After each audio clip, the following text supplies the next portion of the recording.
Muy buenos días para todos y para todas. Es para mí un enorme placer comenzar un nuevo curso aquí en Cursa Virtual, iniciar esta primera clase de nuestro curso sobre Giorgio Agamben, entre la estética y la política, un curso que me entusiasma mucho porque es la primera vez que lo vamos a dar aquí en Cursa Virtual y que forma parte, bueno, de unos cuantos años de lectura, de investigación en soledad de la obra de Agamben, así que compartirlo con ustedes es siempre una muy buena oportunidad, para que uno ponga a prueba un poco sus hipótesis, sus lecturas, para que las comparta. La filosofía se hace con el diálogo, digamos, ¿no? Es decir, hay todo un proceso de estudio, de investigación en soledad, y cuando en general hacemos un curso, digamos, compartimos también parte de esa investigación. Así que para mí es un gran placer poder iniciar, es un curso, insisto, que nunca dimos, sobre la figura y sobre la filosofía de Giorgio Agamben.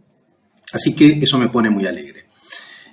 Antes que comenzar con la clase número 1, como siempre digo en los cursos virtuales, seguramente aquellos que ya hicieron conmigo lo saben, les pido que se presenten en el foro de la cursada, que comenten sobre su formación profesional, particularmente de qué campo vienen, eso ayuda.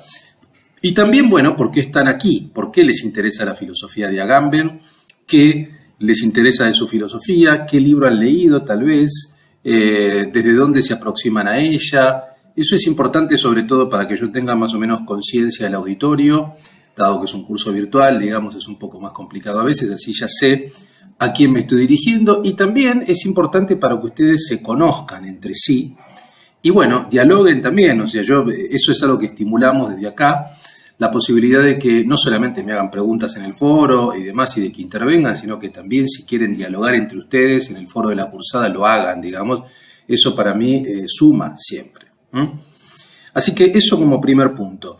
Como segundo punto, la primera clase de hoy la hemos titulado Entre la estética y la política, y de hecho si ustedes ven el subtítulo del curso, el título es La filosofía de Giorgio Agamben y el subtítulo es De la estética a la política. A mí me parece como el modo más simple, más claro, para enmarcar el pensamiento, un poco el recorrido del pensamiento de Agamben, porque es un poco ese, digamos, es un pensamiento que comienza instalado en la esfera estética. Los primeros textos de Agamben tienen que ver con la cuestión estética, y hay un gran punto de inflexión, por supuesto, que va a ocupar, diría, la mitad de este curso, probablemente, o más de la mitad, porque lo vamos a ir viendo gradualmente, que es la serie Homo Sacer, que publica en 1995, sus libros más célebres, digamos, sus 9 libros, que es su gran proyecto intelectual, digamos, del cual se ha publicado en italiano hace pocos años, digamos, la obra completa, la obra reunida, modificada, corregida, aumentada, de Homo Sacer, que si bien no vamos a ver los 9 libros, yo puse algunos de ellos, de todas maneras como material complementario yo voy a ir citando seguramente a todos los 9 libros, porque me parece importante tener conciencia de ese proyecto, es el gran proyecto agambeniano Homo Sacer, pero también por eso pusimos otros textos, además de Homo Sacer, estéticos o de intervenciones contemporáneas en relación con la pandemia, por ejemplo, también, que fueron muy polémicos, o de cuestiones filosóficas particulares, en fin, es una obra larga. Estamos hablando de un filósofo todavía vivo, que tiene 82 años, que nació en Roma, y que todavía tiene una obra en proceso, digamos. Si bien me parece a mí que su obra más importante, que es Homo Sacer, ya está concluida, es un autor vivo y que sigue en producción, digamos, y sigue interviniendo activamente. Entonces, eso le da a la filosofía de Agamben un tono mucho más dinámico. La clase 1 es una clase introductoria, o sea, vamos a hacer así. Primero les voy a comentar algunos textos complementarios. Algunos lamentablemente están en inglés nada más, pero hay 2 que para mí son tal vez los más importantes, o por lo menos de los que yo tengo conocimiento, en castellano, con los cuales voy a trabajar la clase de hoy y seguramente varias clases más, porque nos van a ayudar, funcionan como manuales, a veces son manuales muy bien escritos, digamos, y también va a haber una referencia a un texto de Agamben, que ahora voy a explicar por qué, que lo voy a mencionar también en esta clase como un disparador, digamos, ¿no? Vamos primero con la bibliografía complementaria. A mí me parece que, el primer texto que voy a citar es este de Edgardo Castro, este texto de Edgardo Castro que se llama Giorgio Agamben, una arqueología de la potencia. A Edgardo lo conozco, director de mi tesis de doctorado, especialista en Foucault, probablemente el más grande especialista en Foucault de Argentina y de América Latina seguramente también. Me formé con él y Edgardo, además de estudiar a Foucault, estudió con muchísimo detalle a Agamben, dado que las obras están muy en relación, digamos, ¿no? Hay cosas que retoma Agamben de Foucault, hay divergencias profundas entre Agamben y Foucault, y Edgardo analiza eso muy bien. Y escribió este texto, que este texto es una suerte de manual, una suerte de introducción excelente a la obra de Agamben. Entonces, por supuesto que lo vamos a usar en mucho detalle, seguramente con mucho detalle, seguramente esta clase y las próximas también. Así que este es el primero. El segundo, que es un libro mucho más reciente, es de Juan Evaristo Valls Boix, que es un profesor de filosofía contemporánea de la Universidad de Barcelona, a quien conocí cuando vino a Buenos Aires a fin del año pasado, si mal no recuerdo, a fin de 2023. Lo conocí, tuve la posibilidad de entrevistarlo, de dialogar con él. Un joven investigador, también especialista en Agamben, y escribió este texto de Editorial Gediza. Acá está, ¿no? Este texto es bastante más reciente. Se publicó, déjenme ver la fecha exacta, creo que en 2020, plena pandemia, ¿no? También es muy bueno, se llama Giorgio Agamben, Política sin obra. Estos dos son a mi juicio, los manuales introductorios, son claros, son sistemáticos de la obra agambeniana. Así que vamos a usarlos y por supuesto están en castellano. Después hay dos textos en inglés que por lo menos yo busqué y no hay traducciones, digamos, pero que de todas maneras son muy buenos. Probablemente leamos también algún fragmento también en inglés, eventualmente yo lo traduzco. Este es otro que se llama Giorgio Agamben, Sovereignty and Life, editado por Matthew Calarco y Stephen De Caroli, de Stanford University Press, ¿no? Acá lo ven. Es un texto también interesante, digamos que en verdad tiene un compilado, es un compilado de autores, por ejemplo como William Connolly, gran politólogo, autores como Antonio Negri, que falleció hace poco, también italiano, con quien Agamben tuvo una relación un poco conflictiva, Paul Peyton, un especialista en la filosofía de Deleuze, ¿no? Bueno, en fin, Catherine Mills, que también es autora de este texto, ¿no? Esta es la otra. El otro texto se llama The Philosophy of Agamben, Catherine Mills, es este, que también obviamente está en inglés y no encuentro, y por lo menos yo no vi traducción. El texto está estructurado en metafísica, estética, política, ética, mesianismo y conclusión, ¿no? Son textos en inglés que, bueno, eventualmente podemos leer algunos fragmentos y yo los voy a traducir, aunque sea oralmente. Y un texto de Agamben que puse para esta clase, que ustedes van a decir por qué, digamos, no es un texto que Agamben publicó en el año 2002, es un texto L'Aperto, se llama en italiano, Lo Abierto, traducido por Edgardo Castro y por Flavia Costa, L'Aperto, Lo Abierto, y obviamente la traducción, todas las traducciones de Agamben, o prácticamente el 90% de las traducciones, porque los primeros libros, los libros de estética creo que no, pero son de Adriana Hidalgo, a quien quiero agradecer también en este curso virtual, dado que yo soy autor de Adriana Hidalgo también, tengo muy buena relación con ella. Fue muy generosa facilitándome un montón de libros de Agamben que todavía no tenía, si bien había leído gran parte de su obra, dado que Adriana publicó prácticamente toda la obra de Agamben en castellano, fue muy generosa brindándome esos libros. Así que agradezco profundamente a Adriana Hidalgo también porque ayudó a este curso, digamos. Y este texto, Lo Abierto, yo lo seleccioné porque me parece que si bien es un texto, si bien el orden del programa lo hicimos de manera cronológica, es decir, vamos a ver primero los textos de estética, que son los primeros de Agamben, y luego los de política, hasta los últimos años de la pandemia y demás, o sea, tiene un orden más bien cronológico.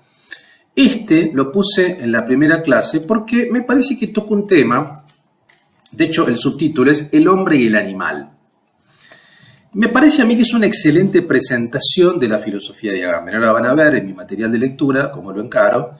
Me parece que es una excelente presentación porque el eje, uno de los ejes fundamentales del pensamiento agambeniano, es la cuestión, por supuesto, de la vida, la relación entre vida y política, pero incluso yo diría más allá, cuando estemos en la esfera, cuando estamos en la esfera estética, que es el primer nivel de análisis de Agamben, el tema de la humanidad y la animalidad, que implícitamente plantea la cuestión de la vida en las dos esferas, es central.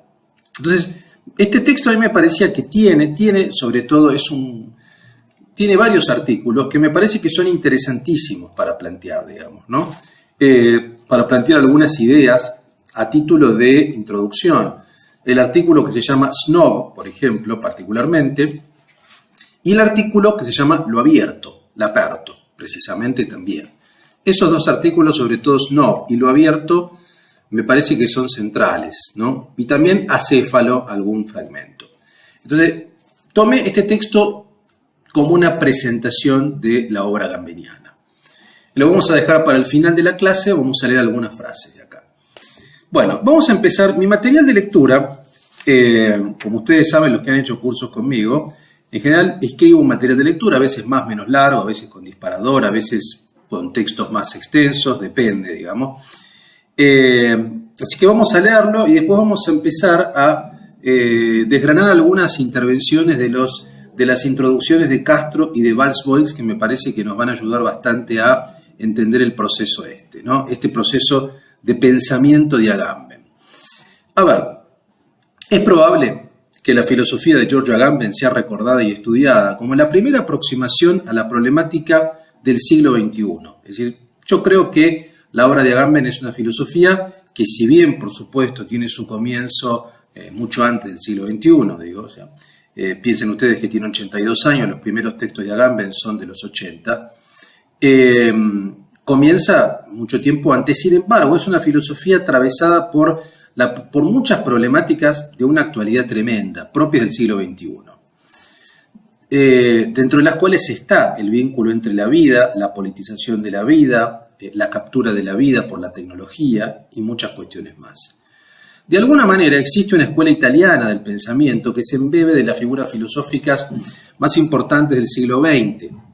Una de ellas, por supuesto, va a ser Martin Heidegger, de la primera mitad del siglo XX, y Michel Foucault, de la segunda mitad del siglo XX. Es decir, yo creo que Agamben es una filosofía, la de Agamben, que uno puede articular a través de estas dos grandes, entre comillas, padres fundadores. Es decir, Heidegger es muy importante, importantísimo para Agamben, en primer lugar porque lo conoció, o sea, participó de los célebres seminarios de Letort que dio Heidegger ya al final de su vida en Francia, donde estuvo en la casa de René Char, donde participaron intelectuales como su propia mujer o exmujer, Ginebra Bompiani, y otros intelectuales más, digamos, o sea, fue alumno de alguna manera de Heidegger.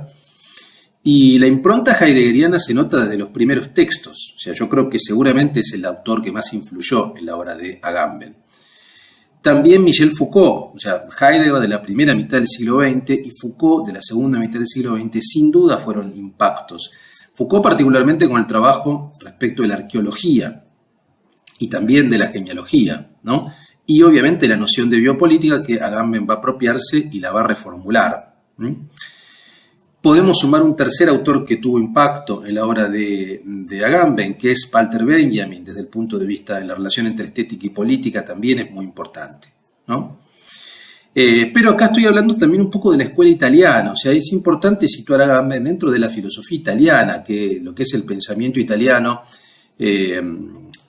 a veces incluso se habla, así como se habla de la French Theory, sobre todo de Estados Unidos en relación con los autores franceses de la segunda mitad del siglo XX, se habla a veces de la Italian Theory también, ¿no? O sea, hubo una explosión de autores italianos, de filósofos italianos, en el siglo XX, particularmente en la segunda mitad del siglo XX, y específicamente yo diría en las últimas décadas del siglo XX, la década del 80, la década del 90 y las primeras décadas del siglo XXI, que fueron importantísimos, digamos, ¿no?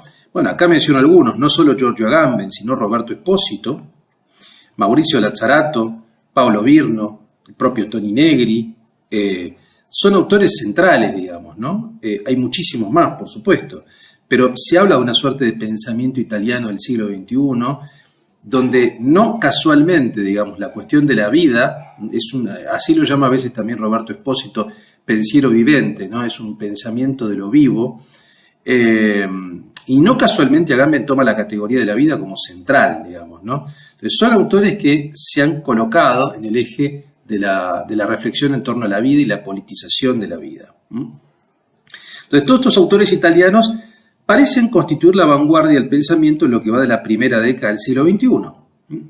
Vanguardia que se manifiesta en la avalancha de ediciones al español de libros recientes y otros no tantos. Ahora bien, la especificidad no es solo lingüística, sino conceptual. Lo más importante de este corpus de pensadores encabezados por Agamben es que han vuelto a colocar la filosofía en el mundo, a pensar desde y sobre el mundo, como la filosofía antigua en el siglo VI a.C. Esto también es interesante, la vida, pero también un vínculo con vida y mundo, vida y realidad política, digamos, ¿no? A veces la filosofía ha estado encorsetada en discusiones, a veces un poco endogámicas o muy terminológicas o muy analíticas, y lo que tienen estos autores es que de alguna manera dan cuenta también de la tradición italiana llegando hasta Maquiavelo, digamos, ¿no? A la raíz de Maquiavelo y de Dante, ¿no? A la raíz renacentista.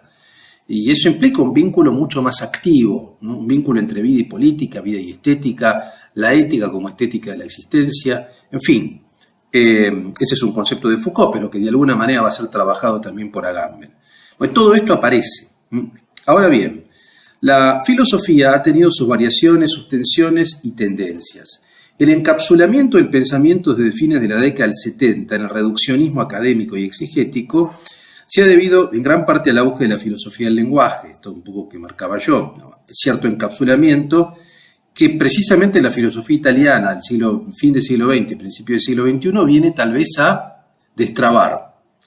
Este neoescolasticismo parece haberse quebrado gracias a la aparición de los nuevos filósofos italianos, entre comillas, que se caracterizan básicamente por dos cosas. Y yo creo que Agamben, dentro de este núcleo de filósofos italianos, se pueden caracterizar o tienen algunos elementos en común, después tienen profundas divergencias, por supuesto, como Agamben y Negri, que tienen diferencias enormes, digamos, ¿no?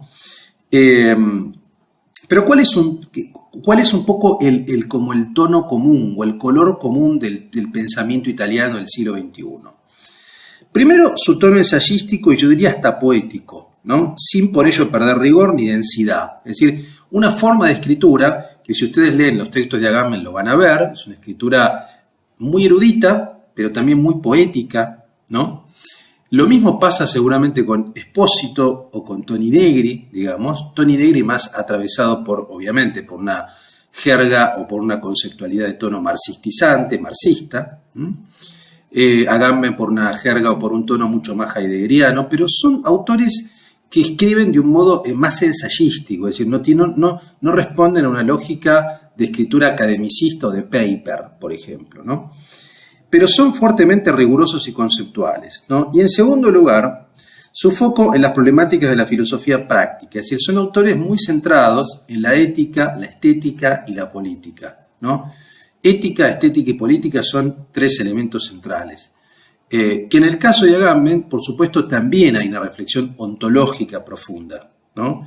Los textos de Agamben vuelven sobre las preguntas, por ejemplo, sobre Aristóteles, vuelve permanentemente la obra de Agamben, ¿no? Sobre la cuestión del ser, por supuesto que eso también atraviesa Heidegger, ¿no?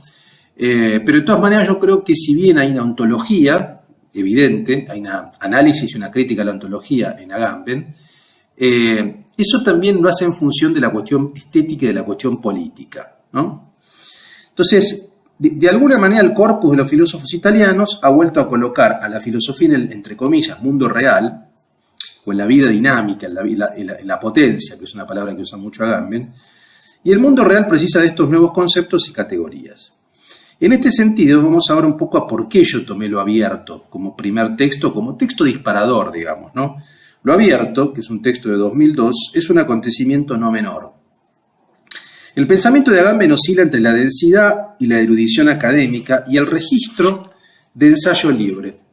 Prácticamente sin notas a pie de página, con pocas citas y breves, al comienzo de cada ensayo y con una fluidez extraordinaria para un texto filosófico, Lo Abierto está destinado a ser un libro importante. Apenas 179 páginas que contienen 20 ensayos tan independientes como interconectados le bastan a Giorgio Agamben para poner el foco en el problema de la animalidad del hombre. Por eso lo pusimos al texto como disparador en la primera clase. Porque me interesa sobre todo que reflexionemos sobre la cuestión de la animalidad del hombre, ¿no? La relación entre animalidad, hombre o humanismo también y vida, obviamente. El ejercicio intelectual agambeniano es de cuño genealógico, responde, es decir, su ligación con Foucault es de procedimiento, si le interesa el procedimiento genealógico. La genealogía, para presentarlo brevemente, es una metodología, un método que utiliza Foucault sobre todo para pensar el poder, la relación entre poder y saber, ¿no? Si la arqueología se encargaba de dar cuenta de la historización de los discursos, es decir, mostrar que los discursos están determinados históricamente y que impactan en la formación de objetos de saber, un método que utiliza Foucault sobre todo en las palabras y las cosas. La genealogía es un método que él incorpora cuando necesita sumar a ese análisis discursivo las relaciones de poder. O sea, la historización no solamente discursiva, sino la historización de los cuerpos en el marco de relaciones de poder, de gobierno y de poder. Y eso comienza sobre todo con, esa metodología comienza con vigilar y castigar particularmente, ¿no? Entonces lo que muestra la genealogía son, bueno, el vínculo entre saber, poder y verdad, cómo la verdad también es un efecto de una lectura hegemónica, de una lectura más poderosa, de una lectura dominante. La genealogía trata de buscar no el origen, sino el surgimiento de lecturas poderosas, hegemónicas, y mostrar también aquellas otras lecturas que han quedado desechadas. Es decir, trata de mostrar el vínculo indisoluble entre saber y poder. El saber no es algo neutral, no es algo aséptico, sino que está ligado con simetrías o asimetrías, sobre todo, de relaciones entre individuos, entre naciones, entre campos, entre instituciones, etc. Sobre todo el concepto de dispositivo va a ser importante. Entonces, el ejercicio agambeniano es de cuño genealógico y su ligación con Foucault es evidente, ¿no? Hay referencias a textos en lo abierto a la teología de Santo Tomás, a la zoología del barón Jacob von Exul, que le sirven de base para poner el ojo, más allá de las referencias muy eruditas que hay en Agamben, y que la vamos a ver durante todo el curso. Digamos, hay muchas referencias bíblicas, teológicas, que por supuesto yo no tengo conocimiento de muchas de ellas, porque Agamben realmente tiene una erudición, sobre todo en relación con la cuestión de los padres de la iglesia, que parece un sacerdote prácticamente, un monje. Pero también de otro tipo de autores que van de la biología, de la zoología. A mí me interesa ver, esos son materiales, digamos, que toma Agamben como materia prima y sobre todo como insumo para dar cuenta de la genealogía de la vida que él va a hacer. Entonces, nos va a interesar, sobre todo, vuelvo a mi texto, le sirven de base para poner el ojo sobre el tema ontológico de mayor relevancia en la actualidad, que es, a mi juicio, la gestión integral de la vida. Esto es lo que nos interesa. O sea, ¿por qué tomé lo abierto? Porque me parece que es un texto donde se muestra cabalmente la gestión integral de la vida, gestión desde diversas esferas, sobre todo política, ¿no? De la misma manera que Foucault se valía de textos extemporáneos para plantear un discurso radicalmente contemporáneo, es decir, Foucault, por ejemplo, tomaba textos de los griegos para hablar de la estética de la existencia, pero de alguna manera yo creo esa estética de la existencia hacía referencia a la creación de nuevos modos de vida en el siglo XX, que Foucault veía en sus viajes a California, por ejemplo. De igual modo, Agamben hace uso, creo yo, de textos remotos para hablar del presente más contundente, de textos, por ejemplo, renacentistas o de textos teológicos medievales, pero para hablar del presente. Sin embargo, en Agamben sí hay referencias a, por ejemplo, textos teológicos, pero hay referencias a textos muy contemporáneos también al mismo tiempo. O sea, en eso es diferente de Foucault, por ejemplo, ¿no? O sea, él habla de un texto de teología, como puede hablar de una referencia a una publicidad o de una película erótica o lo que sea, digamos, o una intervención de Bush, por ejemplo. Es decir, hay mucho más como diferencia, o sea, su materia prima es más diversa. Ahora bien, la cuestión de la vida, el concepto de vida, se derrama sobre la política para virar en biopolítica, en ética, bioética, en estética, bioarte, en la coyuntura geopolítica, bioterrorismo, seguridad, protección de la vida, en el cuidado y la adoración del cuerpo, cirugías estéticas, botox, healthism, es decir, culto de la salud, guerra antitabaco, el control de la natalidad, el genoma, etc.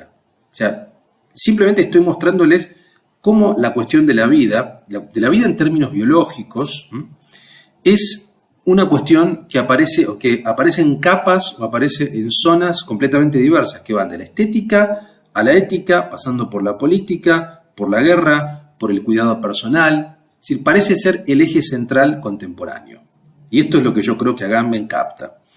De esta manera, las capas de sentido que se desprenden en lo abierto son tantas y tan inagotables que resulta un trabajo condenado al fracaso sintetizar lo medular.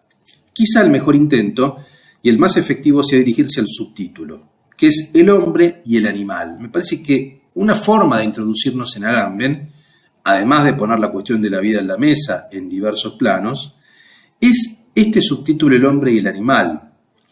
Agamben parecería decirnos que para pensar el hombre de hoy, tenemos que pensar cuánto de animalidad hay en él, y qué opera como diferencia respecto de los otros vivientes, ¿no? Es decir, el proceso de la modernidad, que es el proceso del humanismo, digamos, básicamente se constituyó en la separación del hombre de la animalidad, del hombre de dejar de lado su animalidad. El proceso civilizatorio, de alguna manera, consistía en ese alejamiento, que Agamben quiere un poco cuestionar, porque ese proceso de civilización o ese proceso de modernización, de alguna manera implicó también la captura de la vida en diversos dispositivos, ¿no? Y que nos hicieron dejar de lado la cuestión de la vida, ¿no? De la vida en términos biológicos o de la vida en términos animales, ¿no? Ahora bien, acá va a aparecer una gran categoría de Agamben, que es la categoría que veremos en varias clases de vida nuda, ¿no? Pensar el hombre del siglo XXI implica pensar la vida nuda, o bien la vida desnuda. ¿Qué es este tipo de vida? Es una vida de la cual se puede disponer, y que es fundamental sobre todo en la serie Homo Sacer, que ya veremos, es una vida de la cual se puede disponer de ella sin cometer homicidio ni sacrificio. Es decir, es una vida desechable. Una vida, cuando digo que se puede disponer, digo que se puede usar, que se puede quitar, pero esa vida que se puede quitar, esa vida excluida, desechable, masacrable, por así decirlo, no implica homicidio. O sea, quien dispone de esa vida no es acusado de homicidio, digamos, y tampoco es una vida sacrificable, tampoco es una vida de un sacrificio que se pueda sacrificar para una ceremonia religiosa, entre comillas, un ritual, digamos, ¿no? Es una vida, o sea, ¿por qué es importante esta vida? Porque para Agamben la existencia de este tipo de vida, esta vida desechable, va a ser constitutiva de la formación de la modernidad política, del Estado soberano, de la soberanía. Es decir, no hay poder soberano sin vida excluida y por tanto sin vida masacrable, desechable, digamos.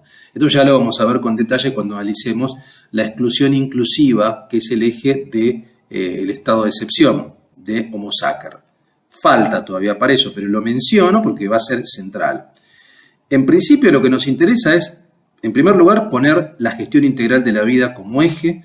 Esa gestión integral se da en diversos aspectos, en la cuestión estética, vamos a ver en la cuestión estética primeramente en las primeras clases, cómo la vida deviene obra, cómo hay una crisis del arte contemporáneo, donde la vida ocupa el lugar de la obra, digamos, ¿no? Y luego eso lo veremos extendido, la ética, la política, etcétera, etcétera. Y eso nos va a llevar, ¿por qué hablo de la relación entre hombre y animal? Porque eso también lo veremos más adelante. Agamben hace una diferencia entre bios y zoé, da cuenta de la noción de bios y zoé. La bios es la vida política, la vida en comunidad. Y la zoé, de ahí viene zoológico, zoología, es la vida biológica. Esto estaba muy separado, dice Agamben, en el mundo antiguo, en el mundo griego. Aristóteles marcaba esta diferencia entre bios y zoé, marcando que lo que tenía en común el hombre con los animales era la zoé, es decir, la vida biológica, éramos seres vivientes todos. Pero lo que es bios, con B larga, era la vida social, la vida en comunidad, la vida política, digamos, ¿no? Sin embargo, lo que va a decir Agamben es que no se puede separar una de otra. Por eso el vínculo entre hombre y animal es interesante y es clave, digamos, ¿no? Porque gradualmente la constitución política de la modernidad, sobre todo, ha sido la captura y la incorporación de la vida en términos biológicos, de la vida animal, de la vida como ser viviente de cada uno de nosotros, a procesos y a dispositivos de poder. Es Entonces, la vida, incluso en términos biológicos, no la vida como comunidad política, sino la vida en términos puramente biológicos, la gestión de la vida en términos biológicos, la lucha por esa vida, qué vida debe ser vivida, qué vida no merece ser vivida, cómo se puede extender la vida, debates que tienen que ver, no sé, con guerra, con bioterrorismo, debates que tienen que ver con el aborto, son todos temas que tienen que ver de alguna u otra manera con la vida, con la inclusión de la vida biológica, puramente biológica, en la esfera política, en el bios. Entonces, esa separación, zoe y bios, para Agamben aparece anulada o aparece indiferenciada. Por eso la relación con la animalidad, en tanto ser vivo del hombre, es central. Bien, entonces, en el ensayo titulado Snob, que forma parte de Lo Abierto, Agamben explicita la condición posthistórica del hombre contemporáneo a partir de la lectura que él va a hacer de Kojev, de Alexandre Kojev, un gran intelectual, digamos, ruso que emigró a París y que dio un célebre seminario sobre Hegel, digamos, al cual asistieron prácticamente todos los grandes académicos, todos los grandes filósofos franceses de la época, no sé, pensando por ejemplo en Bataille, en Lacan y muchos otros. Ahora bien, según Kojev, luego de la batalla de Iena, que fue una batalla clave, la humanidad ha alcanzado el término de la evolución histórica. Esta es la hipótesis, ¿no? Todo lo que ha devenido después, recordemos que la batalla de Iena es una batalla de Napoleón, digamos, ¿no? Todo lo que ha devenido después no es sino un mero proceso de aceleración y animalización. El American Way of Life, dice Kojev, es el modo de vida propio del hombre poshistórico. Es el eterno presente y la eterna formalidad del vivir. Para Agamben, la relación entre esnovismo y animalidad del hombre es central. El hombre poshistórico abre paso y luz a su mera animalidad, a su condición animal. A su condición animal en tanto su condición de ser vivo. Sin embargo, lo determinante de lo humano es la tensión. El hombre puede ser humano en la medida en que trasciende lo meramente animal que lo sostiene biológicamente. Precisamente por esta acción negadora o superadora de lo animal es que puede someter y hasta destruir su condición. Es decir, ¿se entiende lo que estoy planteando? Esta es un poco la hipótesis que tiene Kojev, que recupera Agamben, digamos, ¿no? Kojev dice que un indicador o un punto determinante del fin de la historia, que es una expresión que usa Francis Fukuyama, digamos, pero que aparece sobre todo acá en la obra de Kojev que recupera Agamben, es la idea de que el hombre alcanzó su condición máxima o su término máximo de evolución histórica en la batalla de Iena. Algunos otros podrán decir, bueno, más adelante. Esta es una hipótesis después refutada, criticada, porque recordemos, insisto, que Fukuyama hablaba del fin de la historia cuando cayó el muro de Berlín y se suponía que el mundo iría en la misma dirección, en la dirección de una democratización gradual, de la capitalización, vale decir, la centralidad de las democracias liberales y capitalistas del mundo, algo que con el paso del tiempo, eso era el espíritu muy propio de la caída del muro de Berlín, post caída del muro de Berlín. Recordemos que Lo Abierto es un texto del año 2002, o sea que todavía ese ciclo estaba, ¿no? A los pocos años después, yo diría ya 2007, 2008, con la caída de Lehman Brothers, ahí se empiezan a ver ciertos eventos que ponen en crisis la idea esta de el fin de la historia, ¿no? Y obviamente en 2001, con el ataque a las Torres Gemelas también, parecería que la historia volvió fuertemente. Pero lo que está planteando Agamben un poco es esto, digamos, ¿no? A partir de la tesis de Kojev, que bueno, la pulsión revolucionaria o el elemento revolucionario, digamos, parecería haber llegado a su fin, que ya no hay más revoluciones, ¿no? O que en algún momento la lógica revolucionaria cede y entramos a una dimensión posthistórica. Esta es la idea, ¿no? ¿Qué es lo que trae la dimensión posthistórica? Bueno, el repliegue del hombre a su condición como ser viviente, repensar su animalidad. Esta categoría de snobismo que usa Kojev, digamos, tiene que ver con una vida formal, con una formalidad, con pautas de vivir particulares, ¿no? Independientemente de todo tipo de resonancia sagrada, por ejemplo, ¿no? Entonces, lo que le interesa a Agamben de esta categoría de snobismo y esta noción de lo poshistórico es, bueno, analizar lo humano. Es decir, el hombre puede ser humano en la medida en que trasciende lo meramente animal, supuestamente, que lo sostiene biológicamente, ¿no? Es decir, la negación de la animalidad, sin embargo, tiene una paradoja, digamos, porque no podemos negar la animalidad, porque la animalidad es lo que sostiene biológicamente nuestra condición, vale decir, nosotros tenemos una vida en términos de Zoé, digamos, como vida biológica. Estamos sostenidos por procesos biológicos, digamos, ¿no? Ahora, la tensión, el hombre todo el tiempo quiere tratar de trascender la dimensión meramente biológica y avanzar hacia el bios, digamos. Bueno, lo que va a decir Agamben es que eso es una búsqueda infructuosa, digamos. Uno debe, en todo caso, tratar de conciliar las dos, tratar de entender las dos, es decir, no renunciar, no negar la animalidad intrínseca que da cuenta de la Zoé, y en todo caso ver cómo esa animalidad, cómo esa vida en términos puramente biológicos, es un insumo constitutivo de la bios política, ¿se entiende? O sea, no hay Zoé sin bios y no hay bios sin Zoé, o sea, están indisociablemente unidas. Esta idea de la negación de la Zoé, de la negación de la animalidad como parte de un proceso civilizatorio, historicista, bueno, digamos, lo que se revela es como una quimera, como algo que no es posible. Último párrafo de mi material. También resulta clave el detalle con que Agamben describe el proceso de aislamiento, esto es muy interesante, de una Ixodes ricinus, una garrapata, durante 18 años, privada de alimento y sin contacto con el mundo exterior. De acuerdo a von Wexel, la garrapata se encontraba sumida en un estado similar al sueño y su condición era de espera. Esto es alucinante, digamos, ¿no? Frente a la ausencia de apertura.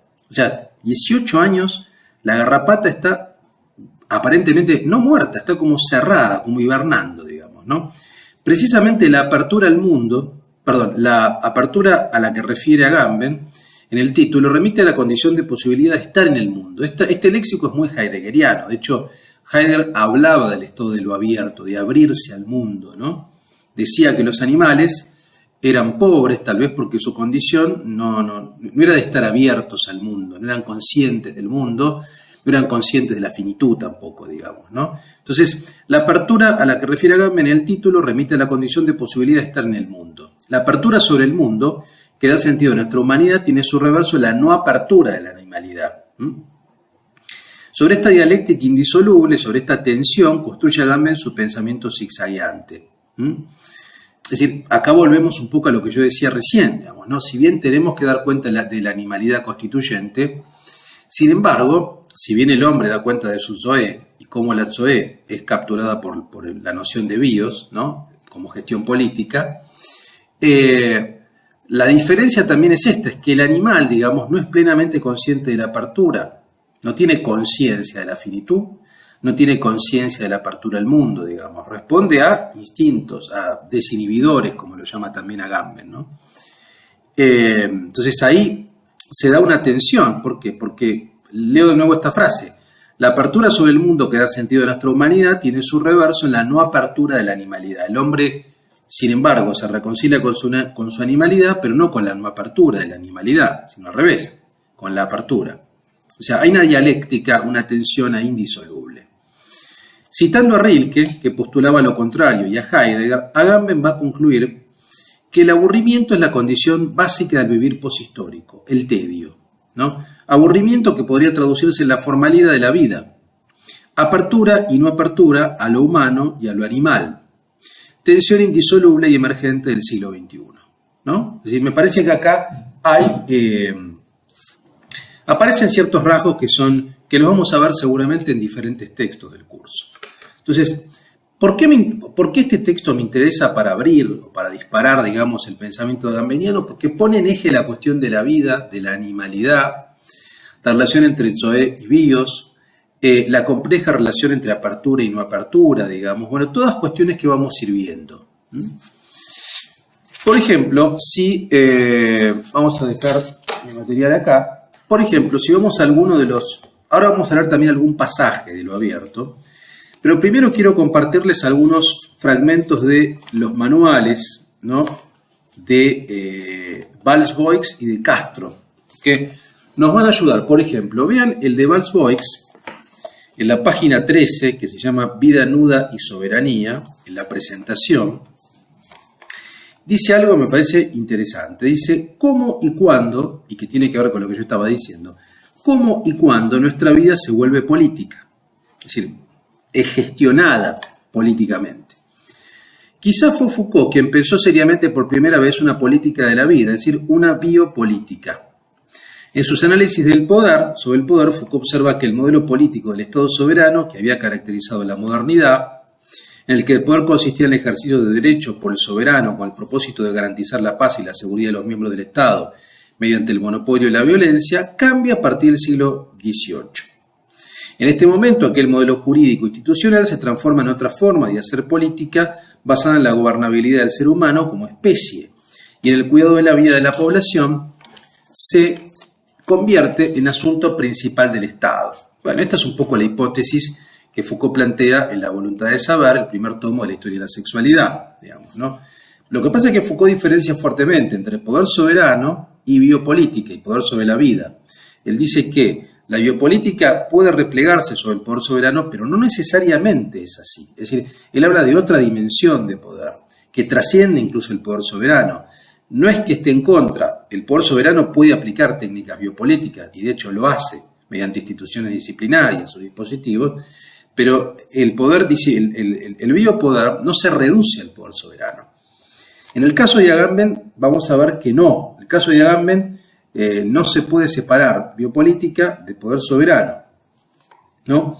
Entonces vean lo que dice acá, en la página 14 y 15. En este punto se inicia la crítica de Agamben y su prolongación del problema político de la vida. Si Foucault encontraba en la biopolítica un paradigma arraigado en un momento histórico, que es la modernidad, o sea, para Foucault la biopolítica tiene que ver con el siglo XVIII, XVII y XVIII, ¿no? Disciplina y biopolítica, XVII y XVIII, Agamben aplicará su diagnóstico a todo ser humano, haciendo de la biopolítica una cuestión ontológica. Es decir, para Agamben no tiene que ver solamente con la modernidad, tiene que ver incluso, sus análisis comienzan con el mundo griego, con Aristóteles. Entonces, ahí ya tenemos una dimensión biopolítica, ¿no?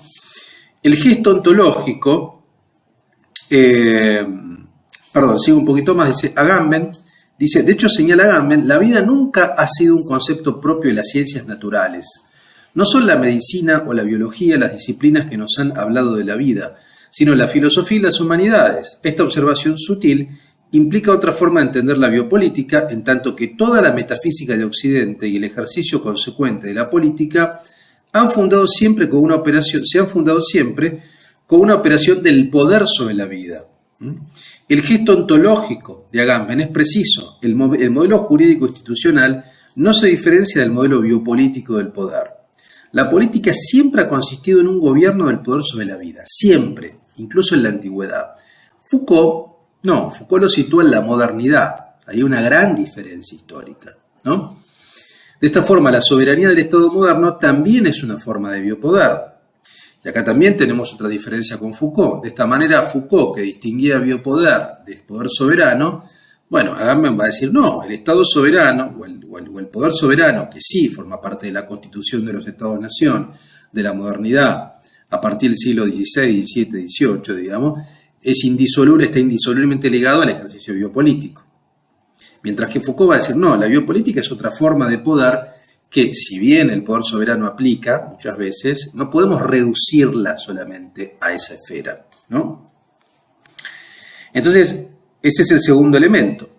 Agamben entonces amplía las reflexiones de Foucault más allá de la historia para pensar la política como una relación entre el poder y el ser a través del concepto de vida.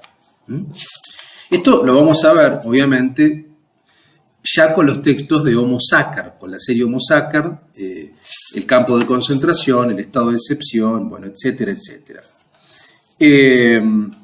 Déjenme ver, no quiero leer mucho más de acá, porque acá nos metemos en cuestiones de poder y de poder soberano que las vamos a ver más adelante, ¿no? Déjenme ver acá.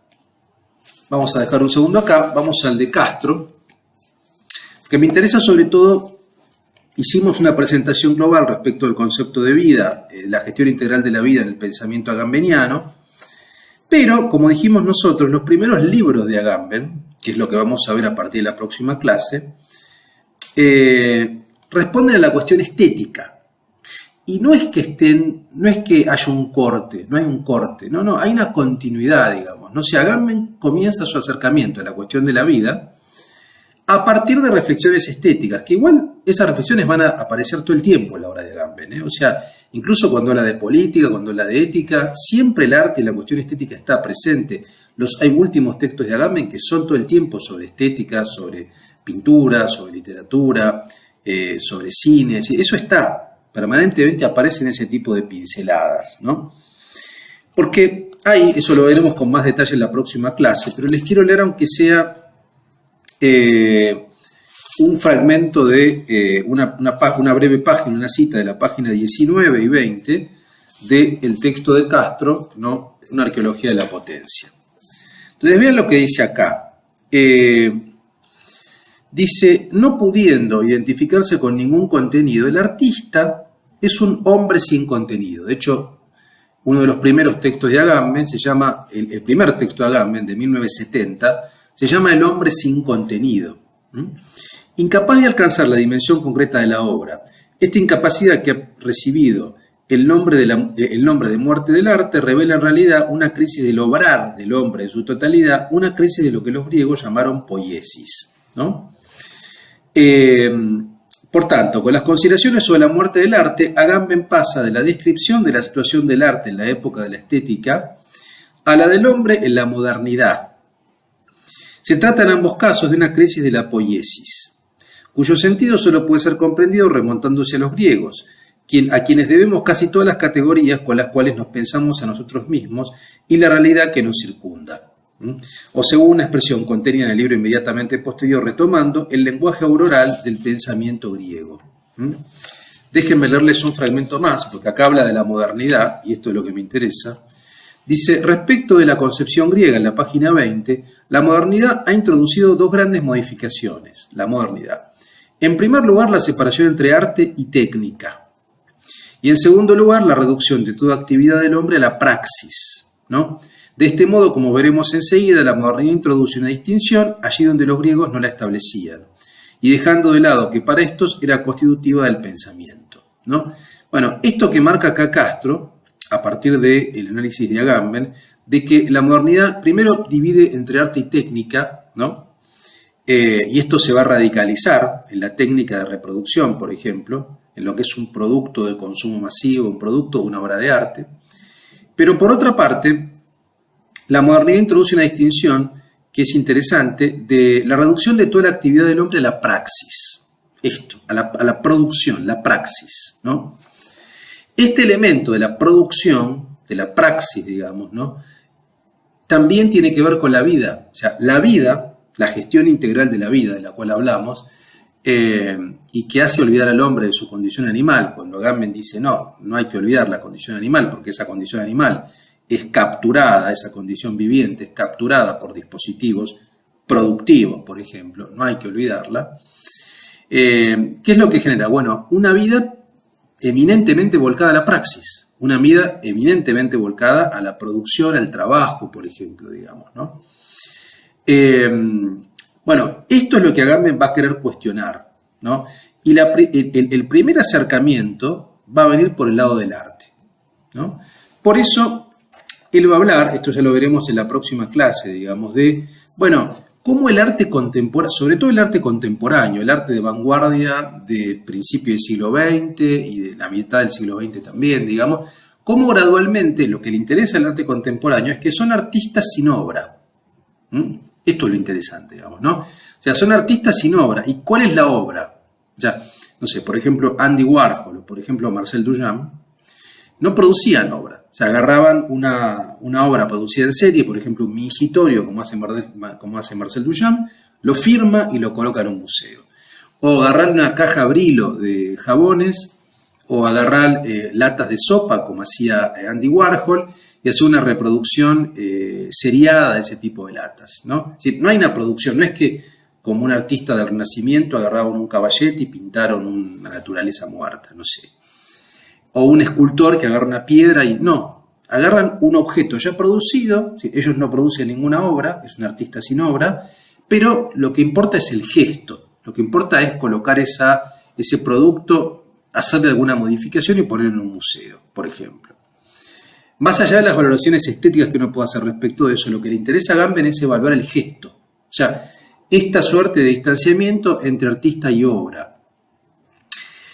Este cuestionamiento, esto es un cuestionamiento estético, que ya lo vamos a ver la próxima clase, vamos a explicarlo bien, ahora simplemente lo estoy anticipando.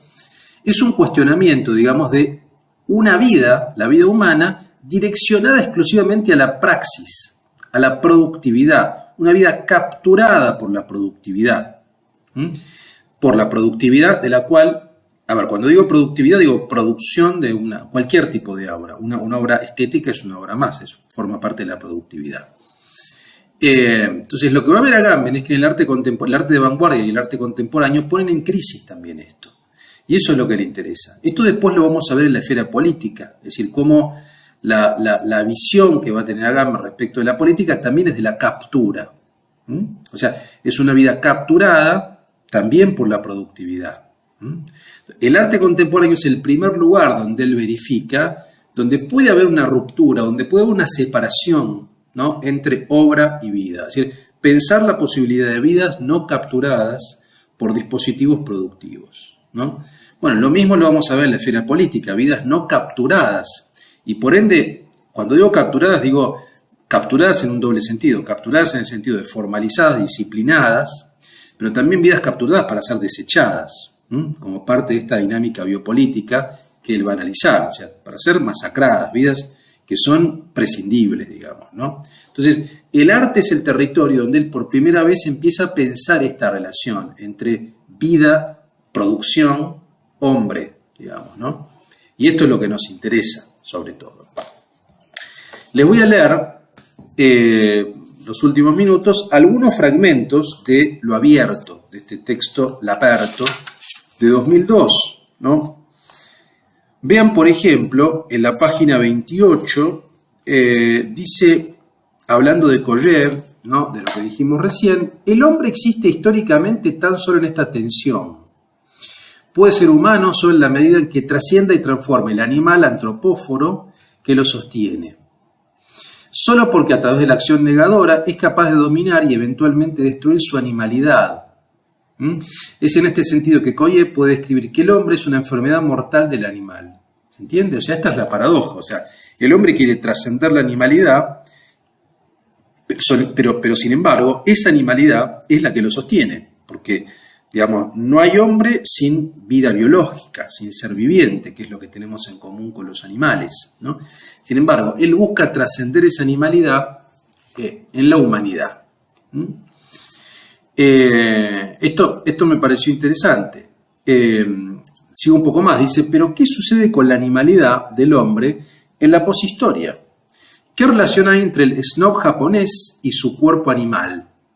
O sea, él habla del snobismo japonés en relación con prácticas de formalidad de la cultura japonesa, no sé, como la ceremonia del té, como ciertos rituales formales, ¿no? Y su cuerpo animal, y entre este y la criatura céfala vislumbrada por Bataille. Por otra parte, en la relación entre el hombre y el animal antropóforo, Collier privilegia el aspecto de la negación y de la muerte, y parece no ver el proceso por el cual en la modernidad el hombre, o el Estado para él, comienza en cambio a ocuparse de la propia vida animal, y la vida natural se convierte, sobre todo, en lo que está en juego en aquello que Foucault llama biopoder, o sea, la captura por parte del Estado. Tal vez el cuerpo del animal antropóforo, el cuerpo del ciervo, es el resto no resuelto que el idealismo deja en herencia al pensamiento, y las aporías de la filosofía de nuestro tiempo coinciden con las aporías de este cuerpo irremediablemente tenso y dividido entre animalidad y humanidad, ¿no? Entre animalidad y humanidad. Déjenme ver si les leo un pasaje más. Vamos a ir acá a la página 110 y la página 111.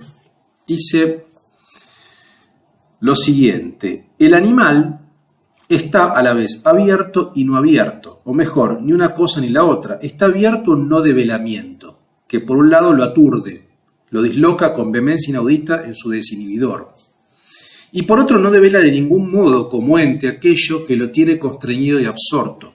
Es decir, no es consciente el animal de lo que lo tiene absorto.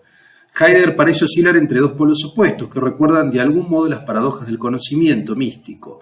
Por una parte, el aturdimiento es una apertura más intensa y envolvente que cualquier conocimiento humano. O sea, el aturdimiento es no ser consciente, digamos, no ser plenamente consciente de qué está operando por parte del animal, para no darse cuenta de su condición finita, del mundo que lo rodea con plenitud. Por otra parte, en la medida en que no es capaz de develar al propio desinhibidor, el aturdimiento está cerrado en una opacidad integral. Así, aturdimiento animal y apertura en el mundo parecen mantener una relación entre ellos como una teología negativa y una teología positiva. Bueno, en fin. Después sigue hablando un poco de la mística y de la mística renana y de la teología negativa, etc. A ver, a mí me interesaba sobre todo traer algunos fragmentos de este texto, de lo abierto, para precisamente disparar esta primera clase, ¿no?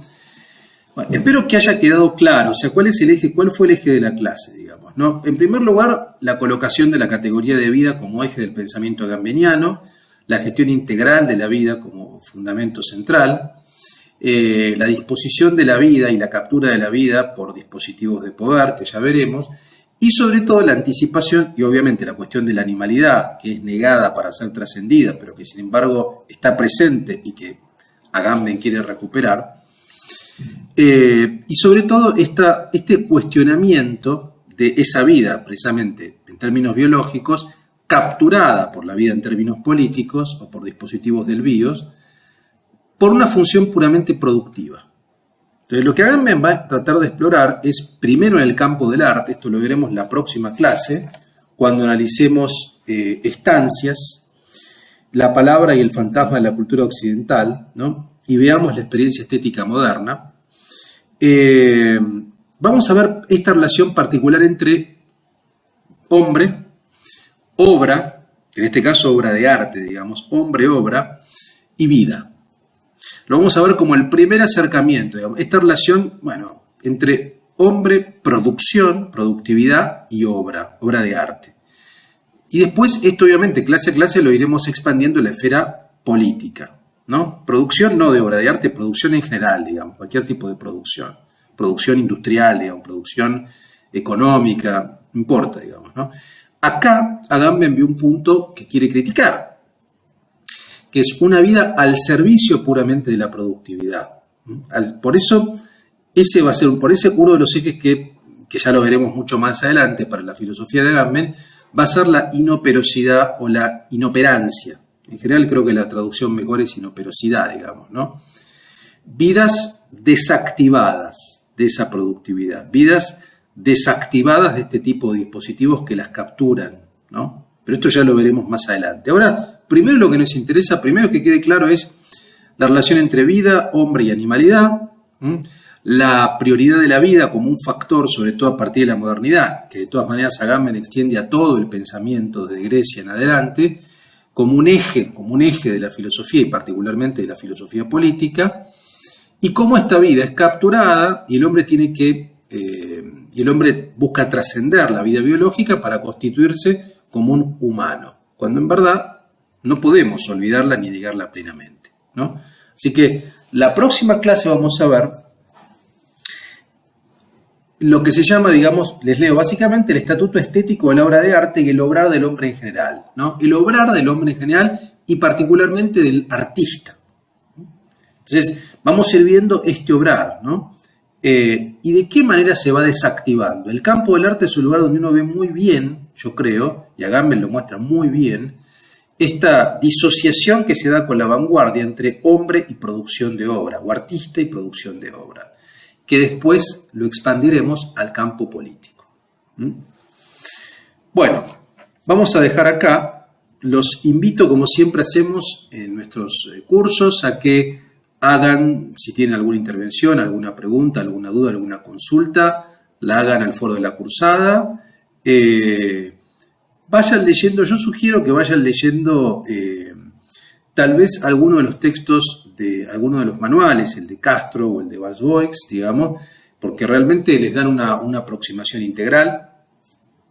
Espero que les haya interesado esta primera introducción a Agamben, que les haya resultado estimulante. Recién estamos comenzando a desandar el camino, un camino, a mi juicio, que van a ver que es muy enriquecedor y que le va a una perspectiva completamente nueva del pensamiento contemporáneo. Así que espero que les haya gustado, que los haya estimulado y nos vemos en la próxima clase dentro de 7 días. Les mando un gran abrazo a todos, a todas.